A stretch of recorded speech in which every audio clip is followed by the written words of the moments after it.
ब्रह्मचर्य बहुत बहुत आवश्यक है, सबके लिए आवश्यक है, स्त्री पुरुष सबके लिए आवश्यक है। अरे जीना है तो ब्रह्मचर्य की आवश्यकता है, स्वस्थता की आवश्यकता है, प्रसन्नता की आवश्यकता है। मरा हुआ जीवन जिसके निकालने में तुमको सुख की अनुभूति हो रही है, उसको रोकने में कितनी सुख की अनुभूति होगी। उन्मत्त हो जाओगे, शरीर स्वस्थ, हल्का, मन प्रसन्न, नींद आदि पर विजय, कितने गुण ही गुण। तो गृहस्थ हो, संतान हो गई, ब्रह्मचर्य से रहो। नहीं चाहिए संतान, भ्रूण हत्या, गर्भ हत्या जैसे महापाप करने की क्या जरूरत है। उसी वीर से संतान उत्पन्न होती है जिसको आप नष्ट कर रहे हो, जिसको आप ऐसे पानी में बहा रहे हो, व्यर्थ फेंक रहे हो। ब्रह्मचर्य का पालन करना ही होगा, इसमें कोई गुंजाइश नहीं। प्रत्येक इंद्रियों का निर्विषय हो जाना वास्तविक ब्रह्मचर्य है। केवल जनेंद्रिय से ही ब्रह्मचर्य को नहीं लेते। हमारी प्रत्येक इंद्रिय भोगों से रहित होकर भगवत अनुराग में, नेत्र प्रभु को देखना चाहते हैं, त्वगेंद्रिय प्रभु को स्पर्श करना चाहती है, घ्राणेंद्रिय प्रभु के श्री अंग की गंध पाना चाहती है, श्रवणेंद्रिय प्रभु के वचन सुनना चाहती है। एक एक इंद्रिय अपने प्रभु में लग गई, अंतर्मुख हो गई, बाहर विषयों का त्याग हो गया। इसे ब्रह्मचर्य कहते हैं। पर प्रारंभिक ब्रह्मचर्य में जनेंद्रिय का ब्रह्मचर्य अत्यंत आवश्यक है। यदि जनेंद्रिय जन्य व्यभिचार दोष से युक्त है तो कदापि उसे भगवत प्राप्ति नहीं हो सकती। शुभ गति व्यभिचारी शुभ गति चाहे, असंभव। और भगवत मार्ग में सबसे बड़ा दुश्मन यही व्यभिचार दोष है, काम। इसी से हमारा हृदय मलिन होता रहता है, अंधा बटे और बड़ा चबाए वाली दशा रहती है। हमें 50 वर्ष हो गए, अरे 50 जन्म हो जाए, तुम व्यभिचार करो, गंदी बातें करो, गंदे चिंतन करो, सो समय व्यतीत करें। अनंत जन्म व्यतीत हो गए, भगवत प्राप्ति हुई क्या? 50 वर्ष से भगवत प्राप्ति हो जाएगी क्या? 5 मिनट काफी है भगवत प्राप्ति में, एक बार नाम काफी है। वो स्थिति तो लाओ। बार बार बहिर्मुख वृत्तियों के द्वारा विषयों में सुख बुद्धि कर लेने से हमारा सारा का सारा अध्यात्म चिंतन बदलता रहता है, इसलिए लाभ नहीं मिल पाता, एक रस चिंतन नहीं रह पाता। बार बार विक्षेपी विषय करते रहते हो, हम सहते रहते हैं और भोगते रहते हैं। एक बार तो हिम्मत करके उठो, अब लो नशानी अब ना नशे हो, एक बार तो दृढ़ बनो। बस मन के अनुकूल चलने की बात को तुम्हें रोकना होगा, तभी तुम्हारे अंदर यदि क्षंतो ऐसी इच्छा जागृत होगी। पक्का पक्का ऐसा ही है। जब हम किसी विषय के वेग को सहते हैं, विषय नहीं भोगते हैं, तो मन बहुत जलाता है। उस जलन में फिर एक ही बात होती है, बस भगवत प्राप्ति हो जाए, झंझट खत्म हो जाए। कब तक हम इसमें चलेंगे? एक बार भगवत, वो जलन हमको भगवत प्राप्ति की इच्छा प्रकट करती है। अपने लोग क्या करते हैं? जलन को मिटाने की कोशिश करने लगते हैं, तो भगवत प्राप्ति की इच्छा क्या, भोग प्राप्ति की तृष्णा जागृत हो जाती है। भोगे हुए भोगों को बार बार भोगने की इच्छा का नाम तृष्णा है। बाहर और भीतर से कोई सहयोगी नहीं, जल रहा है उपासक, तब रास्ता निकलता है भगवत प्राप्ति का, तब इच्छा प्रकट होती है। अब नहीं, बहुत जल लिया, अब तो केवल प्रियाजू के समीप जाना है, अब तो प्रभु के सानिध्य में रहना है, नहीं इन भोगों की जलन में जलना है। पर यहां तक पहुंचने के लिए जलना होगा, तभी लिखा है सहित सहित बाढ़ है भगति तास्तितिक्षस्व भारत, क्योंकि आगमा पाइनो अनित्यास, ये नाशवान काम क्रोधादि तुम्हें प्रेरित करेंगे, तुम इनके वेगों को सह जाओ। ये स्थायी नहीं है, आगमा पाइनो है, आने जाने वाले हैं, और ये सहन करने से नष्ट होते हैं, भोगने से बढ़ते हैं। यदि क्षंतो, अगर भगवत प्राप्ति की इच्छा है तो ब्रह्मचर्यम चरंती, ब्रह्मचर्य का पालन करना ही होगा, इसमें कोई गुंजाइश नहीं, क्योंकि आप चल ही नहीं सकते। ध्यान से सुन लो, ये मनोरंजन का मार्ग नहीं है, इसमें मन ही मार तनहारिक है वृंदावन में गाज, इसमें मन मारना होगा। प्रायः ये मन को दुलार करने वाले लोग कभी भाग्य से सत्संग में भी आ जाते हैं, कभी श्री विग्रह के दर्शन करने भी मंदिर पहुंच जाते हैं, कभी तीर्थ याटन भी करते हैं, पर इनका कोई लक्ष्य नहीं होता। हाँ, सुन लिया सत्संग, बढ़िया है, लक्ष्य नहीं होता। यहां लक्ष्य वालों की बात हो रही। यदि क्षंतो, यदि तुम्हारी ऐसी इच्छा जागृत हो रही किसी जन्म में भगवत प्राप्ति करनी, तो ब्रह्मचर्यम चरंती। आप सच्ची मानिए, जिसके निकालने में तुमको सुख की अनुभूति हो रही, उसको रोकने में कितनी सुख की अनुभूति होगी। उन्मत्त हो जाओगे, बहुत जल्दी आपके सारे के सारे करण भगवदाकार होने लगेंगे यदि आप ब्रह्मचर्य का पालन करेंगे। शरीर स्वस्थ, हल्का, मन प्रसन्न, नींद आदि पर विजय, कितने गुण ही गुण।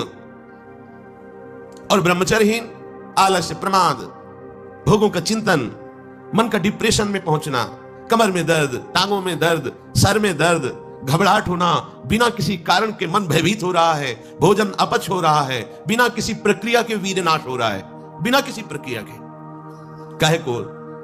मृत्यु स्वयं स्वीकार कर रहे हो, ये मृत्यु है। चाहे भगवान दत्तात्रेय जी बोल रहे हैं या भगवान कपिल देव जी बोल रहे हो, जब उपासक को संबोधन करते हैं भगवत प्राप्ति के लिए तो कहते हैं इस भोग वृत्ति को साक्षात मृत्यु रूप देखो, ये मृत्यु है तुम्हारी। जब शरीर राग त्यागना है तो तुम शरीर से भोग भोगोगे तो आसक्ति शरीर की पुष्ट होगी, आसक्ति भोग सुख की पुष्ट होगी, है नहीं। कितने दिन शरीर रहेगा, कितने दिन भोग रहेंगे। विचारवान बनो, ब्रह्मचर्यम चरंती, ब्रह्मचर्य का पालन करो। उपासक जो ब्रह्मचारी होता है उसका खिला हुआ चेहरा रहता है, जैसे कमल खिला हुआ, बिना किसी कारण के उसकी मुख मुद्रा में प्रसन्नता होती है। जो ब्रह्मचर्यहीन होता है बुझा हुआ चेहरा होता है, तेजहीन, बिना किसी कारण के वो शोकग्रस्त लगता है। बैठा है, आपको लग रहा है शांत है, लेकिन आप चेहरे को देखो वो एक शोकग्रस्त है, कुम्हलाया हुआ चेहरा, अशांत चेहरा, मुख प्रसन्न, तन तेज विराजा। यह है ब्रह्मचर्यम चरंती, भगवत आराधन संपन्न उपासक का। जैसे आग में पैर रखते हुए कोई चले तो कैसे चलेगा, ऐसे ही ब्रह्मचारी की पहचान है। इतनी स्फूर्ति उसके अंदर होती, जैसे आग में चलने वाला पूरा पैर नहीं रख पाएगा, अगला कदम रख देगा क्योंकि ताप लग रहा है, ऐसे उसकी स्फूर्ति होती पैरों में। उसकी आंखें एकाग्र रहती है, चंचलता इधर उधर या बार बार झपकना यह विषयी पुरुष का लक्षण, बार बार पलक झपकना यह विषयी पुरुष का लक्षण, इधर उधर ताक झांक चंचलता, ऐसा बैठे तिनका तोड़ रहा है, पैर हिला, ये सब विषयी पुरुष के लक्षण है। ये तो बिल्कुल साधारण स्पष्ट दिखाई देता है आदमी विषयी है या ब्रह्मचारी, एक सेकंड में लक्षण होते हैं। आपको जब भगवत मार्ग का अवसर मिला है तो गृहस्थ हो, संतान हो गई, ब्रह्मचर्य से रहो। नहीं चाहिए संतान तो भ्रूण हत्या, गर्भ हत्या जैसे महापाप करने की क्या जरूरत है। उसी वीर से संतान उत्पन्न होती है जिसको आप नष्ट कर रहे हो, जिसको आप ऐसे पानी में बहा रहे हो, व्यर्थ फेंक रहे हो, तो उसको भ्रूण हत्या का पाप लग रहा है, तो तुमको पुण्य लग रहा है, वीरपात कर रहे हो तुम्हें भी वही हत्या लग रही है, क्योंकि उसमें वही जीवात्मा है जो मां के गर्भ में जाके बालक रूप धारण कर लेती है, उसको तुम नष्ट कर रहे हो। पर बुद्धि भ्रष्ट हो गई है, समझ में नहीं आता, व्यर्थ में वीरपात करते हो, व्यर्थ में। तुम्हारा भजन बनेगा, तुम अध्यात्म के योगी बनोगे, मजाक है अध्यात्म का मार्ग। होश में हो जाओ, ये मन की दुलार को बंद करो। जब तक इच्छा ही नहीं भगवत प्राप्ति की तो फिर तुम कैसे भगवत प्राप्ति कर पाओगे। भगवत प्राप्ति की इच्छा कैसे होगी जब तुम्हारी इस तरह से निंदनीय वृत्तियां हैं। इंद्रियों को दुलार कर रहे हो, मन को दुलार कर रहे हो, भगवत प्राप्ति चाहते हो, आचरण नीच और चाहते हो उच्च पदवी। सावधान हो जाओ। यदि क्षंतो ब्रह्मचर्यम चरंत, ब्रह्मचर्य बहुत बहुत आवश्यक है, सबके लिए आवश्यक है, स्त्री पुरुष सबके लिए आवश्यक है।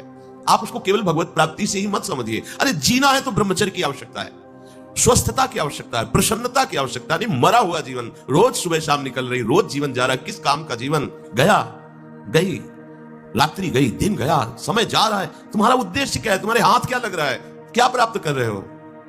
विचार ही नहीं रह गए, विवेक ही नहीं रहे, पशुवत बस ऊपर चमड़ी में सुंदरता का लेप करके और मलमूत्रों के भांड में प्रियता करके पूरा जन्म नष्ट कर देना। कैसी धिक्कारमयी बुद्धि हमारी है। जहां हमें मुक्त होना चाहिए वहां मांग क्या रहे। कोई बिरला ही मुक्त होना चाहता है, वो बिरला वही होता है वीतरागा, जिसका राग नष्ट हो गया है, वो वैराग्यवान चाह करता है भगवत प्राप्ति की। जो भगवत प्राप्ति की इच्छा रखता है और ब्रह्मचर्य का पालन करता है, उसकी इंद्रियां शांत हो जाती है। सिद्धांत समझो। खूब भगवत भजन करो, चाहे गृहस्थ हो चाहे विरक्त। संतान उत्पत्ति की आवश्यकता है तो ब्रह्मचर्य नष्ट करो, नहीं तो गृहस्थ में भी ब्रह्मचर्य रहा जा सकता है। हर समय थोड़ी तुम्हारे अंदर विकार रहता है। बहुत सात्विक गृहस्थ हमने दर्शन की, बहुत सात्विक।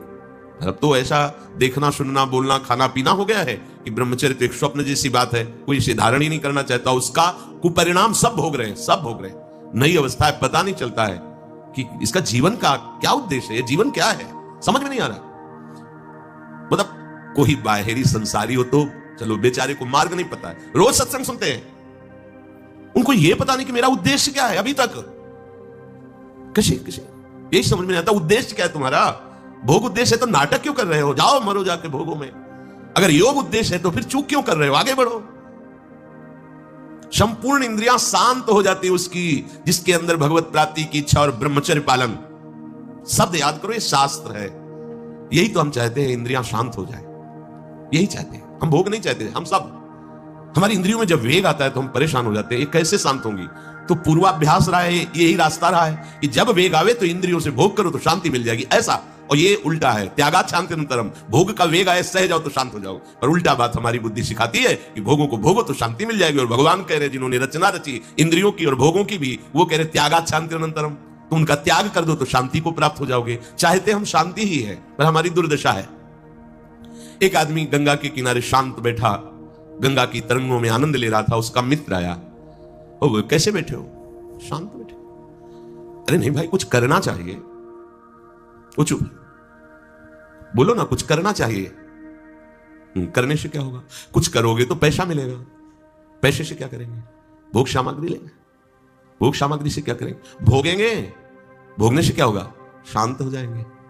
बोले तुम्हारी गलत बात है, भोगों से शांति तो प्राप्त नहीं होती। मैं अभी शांत बैठा हूं और तुम मुझे अशांति की प्रेरणा दे रहे हो कि कुछ करो, धन मिलेगा, उससे भोग मिलेगा और भोग के बाद शांति मिलेगी। ऐसा कभी हो ही नहीं सकता। भोगों के भोगने से अशांति और तृष्णा पैदा होती है। बस ऐसा ही मेरा मित्र मन है, ये सिखाता है, यही सिखाता है। हम शांत बैठना चाहते हैं, ये मुझे अशांति के मार्ग में लेकर शांति दिखा रहा है। संभालो संभालो। सबसे चूक हो सकती है, चूक को संभाल ले वही साधक है। अगर चूक ना हो तो साधक थोड़ी, वो तो सिद्ध है। साधक का शब्द ही है कि वो साधना कर रहा है, उससे चूक हो सकती है, पर वो चूक पुनरावृत्ति में नहीं आनी चाहिए। एक बार चूक हो गई, संभाल लिया। भगवान उस चूक को चूक ही नहीं मानते हैं जो संभाल ली जाए। जो बार बार पुनरावृत्ति की जाती है वो अपराध है, वो दंड है, उसको भोगना पड़ेगा। कोई और दंड नहीं देगा। वही क्रिया, वही चेष्टा तुम्हारी तुम्हें जला देगी, तुम्हें अशांत कर देगी। एक क्षण की चेष्टा पूरे जीवन भर के लिए तुम्हें जलन पैदा कर सकती है। पूरे जीवन एक चेष्टा तुम्हें विमुख कर सकती है, पूरा जीवन बर्बाद कर सकती है। तत्ते पदम संग्रहेण प्रवक्षे, ये समस्त साधनों का आखिरी फल है। जब कोई भगवत प्राप्ति की इच्छा करके ब्रह्मचर्य, ये बहुत खास बात है, बैठा लीजिए आप सब। ब्रह्मचर्य की अत्यंत आवश्यकता है। बिना ब्रह्मचर्य के अध्यात्म की चढ़ाई पर नहीं चढ़ सकते हैं। आपको परेशानी इसलिए होती है कि आप उसी का चिंतन करते हैं। चिंतन छोड़ दीजिए, अभ्यास के द्वारा ऐसा चिंतन कीजिए। ऊपर प्रभु ने वर्णन किया, अभ्यास योग युक्तेन चेतसा नान्यगामिना। अपने चित्त को प्रभु के नाम रूप में लगाइए। भोगों का चिंतन ही ना हो तो कोई परेशानी नहीं भोग त्यागने में। भोग त्यागने में इसलिए परेशानी है कि हमारा भोग चिंतन मुझे चैन से नहीं रहने देता। अंदर से देखिए, कोई भी भोग क्रिया होने के पहले उस भोग में तदात्म होता है और चिंतन होता है। क्रिया बाद में होती है, सब कार्य पहले हो जाता है चिंतन के द्वारा। अब चिंतन के द्वारा उससे जो सुखानुभूति हो रही, अब वो क्रिया में सुखानुभूति प्राप्त करना चाहता, वो है नहीं। फिर क्रिया के बाद फिर चिंतन, फिर क्रिया, फिर चिंतन, दुर्गति को प्राप्त हो जाता है। चिंतन बदल गया, फिर क्रियाओं का कोई महत्व ही नहीं रह गया, भोगों का कोई अस्तित्व ही नहीं रह गया। जिसका अखंड चिंतन चलता है, कोई भी विषय उस पर अपना प्रभाव नहीं डाल सकता। सब इंद्रियां शांत हो जाती हैं। अब उससे प्राप्त हुआ जो आखिरी फल है साधना का, भगवान कह रहे ये आखिरी फल है। पदम संग्रहेण प्रवक्षये, वो उस परम पद में प्रवेश कर जाता है। परम पद में अच्छी तरह से उसका प्रवेश हो जाता है, अर्थात फिर कभी नहीं लौटता है। उसे परम पद कहते हैं। सर्वद्वाराणि संयम्य मनोहृदि निरुध्य च मूर्धन्याधायात्मनः प्राण मास्तितो योग धारणम ओम इत्येकाक्षरम ब्रह्म व्याहरन् मामनुस्मरन् यह प्रयाति त्यजन् देहं स याति परमां गतिम्। श्री भगवान कह रहे, जब वो ब्रह्मचर्य से भगवत प्राप्ति की इच्छा करके चित्त से निरंतर मेरा चिंतन करता है तो इंद्रियां शांत हो जाती हैं। इंद्रियों के संपूर्ण द्वारों को रोक दिया। आंखें खुली हैं या बंद, केवल नाम दिखाई दे रहा है या मंत्र दिखाई दे रहा है, या मंत्र अधिष्ठात्र देवता श्यामाश्याम दिखाई दे रहे हैं। या आंख बंद करके ध्यान लगाना कमजोरी है, क्योंकि अभी उसे बाहर कुछ और और अंदर कुछ और। इसलिए जब बाहर भीतर एक बात हो जाती है तो आंख खुली रहे तो भी नहीं दिखाई दे रहा और कुछ, तो आंख बंद रहे तो कोई समस्या नहीं। खुली और बंद केवल पलकों का भेद है। अंतर के चिंतन का चिंतनीय तत्व उसकी दृष्टि के सामने होता है। इंद्रियों के संपूर्ण द्वारों को रोक लिया। बड़ा कठिन है, देख लो, बहुत कठिन। फिर मन को हृदय में निरुद्ध कर दिया। हृदय के सिवा मन जा ही नहीं, कोई वस्तु व्यक्ति स्थान का कोई चिंतन नहीं, मन अमना।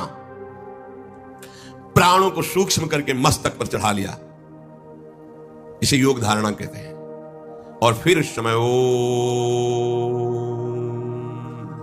ये भगवान का नाम है ओम, ये ब्रह्म स्वरूप है। इसी से वेदों का प्रादुर्भाव हुआ है। वेदों का जनक है प्रणव ओम, आ उमा, इन्हीं से वेदों का प्रादुर्भाव हुआ है। बड़ी महिमा है ओम की। उद्गीत। एक अक्षर ब्रह्म का मानसिक चिंतन करते हुए माम अनुस्मरण, मेरा स्मरण करते हुए वो जब शरीर छोड़ता है तो सीधे परम गति को प्राप्त होता है। आप घबरा जाएंगे नहीं? घबरा जाएंगे नहीं बात सुन के? समस्त इंद्रियों को रोककर मन को हृदय में निरुद्ध करके प्राणों को इतना सूक्ष्म कर लिया है कि ब्रह्मरंध्र में स्थापित कर दिया और ओम उच्चारण करते हुए ब्रह्मरंध्र फटा, परम गति को प्राप्त हुआ। ये है शुद्ध परम योगी की गति।